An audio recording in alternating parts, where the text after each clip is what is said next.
विश्व के सभी देशों में पाए जाने वाले एक ही प्रकार के पौधों को अगर एक ही नाम से न पुकारा जाए तो अंतर्राष्ट्रीय स्तर पर वैज्ञानिक अनुसंधान के ज्ञान का आदान प्रदान असंभव है।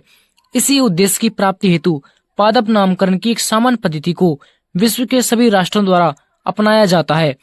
एक अमुक पौधा पूरे विश्व में एक ही नाम से जाना जाता है।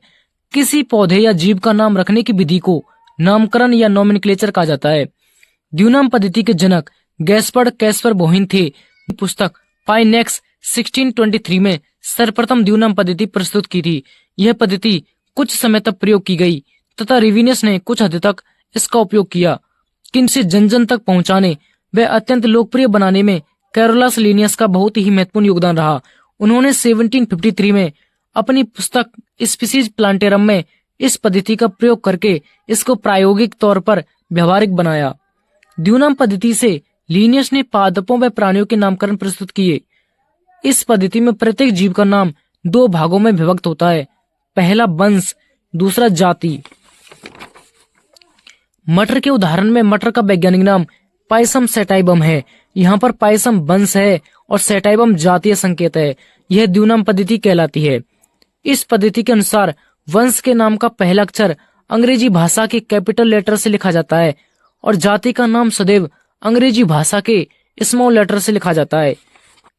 ये नाम लैटिन भाषा के होते हैं एवं तिरछे अक्षरों या इटैलिक लिपि में लिखे जाते हैं। द्विनाम पद्धति के नामकरण के अनुसार पौधे की प्रत्येक जाति का नाम दो शब्दों से मिलकर बनता है, जैसे पिटूनिया एल्वा। इस पद्धति में पहला वंश पिटूनिया उस वंश को प्रदर्शित करता है जिससे वह पादप आता है तथा दूसरा शब्द एल्वा वंश की किसी जाति विशेष को इंगित करता है। लिनियस के मतानुसार किसी भी वंश का एक ही वंश नाम होगा, जैसे ब्रेसिका, परंतु इसकी विभिन्न जातियों के नाम अलग अलग हो सकते हैं जो उसी एक ही वंश के बाद लिखा जाएगा, जैसे Brassica nigra, Brassica alba, Brassica oleracea. जिस वैज्ञानिक ने उस पादप का नामकरण किया है उसका नाम जाति के अंत में संक्षिप्त रूप में लिखा होता है, जैसे ब्रेसिका जंसिया एल। यह नाम लिनियस ने दिया था, अतः उनका नाम संक्षिप्त रूप से एल के रूप में पादप नाम के बाद लिखा गया है। वर्गीकरण की द्विनाम पद्धति के लाभ। नंबर 1, नामकरण हो चुके पौधे का विश्व में कहीं भी किसी भी स्थान पर अध्ययन करने में प्राय सुविधा रहती है। नंबर 2, ये नाम छोटे तथा सुस्पष्ट होते हैं। नंबर 3, एक ही पौधे के अलग अलग भाषाओं में प्रचलित नाम होने पर भी पौधे परस्पर समानता व्यक्त करते हैं, अतः इनके अध्ययन में कोई कठिनाई नहीं होती है।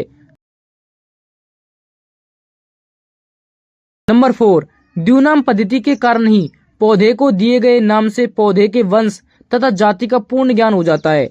नंबर 5, प्राचीन व लंबे विभिन्न नामों की अपेक्षा अधिक सरल हैं।